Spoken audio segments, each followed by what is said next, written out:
আহলে সুন্নাত ওয়াল জামাতের এতদিনের যে মেরুদণ্ড 26 তারিখ সেই মেরুদণ্ড চেঞ্জ করে ফেলেছি আমরা। আমাদের বৌডিতে আহলে সুন্নাত ওয়াল জামাতের বৌডিতে নতুন মেরুদণ্ড প্রতিস্থাপিত হয়েছে। সেই মেরুদণ্ড মেড ইন কারবালা, এটা ভাঙ্গে কিন্তু নষ্টায় না।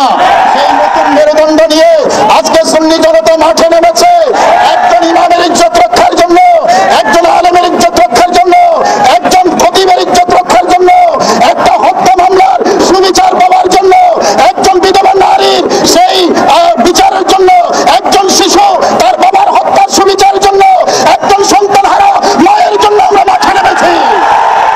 আমার ভাইরা, পুলিশ কি আচরণ করেছে আমরা সেটা দেখেছি।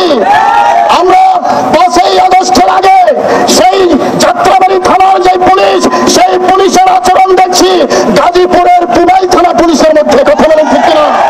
আমি সরকারকে বলবো নতুন একটা পাঠশালা দরকার,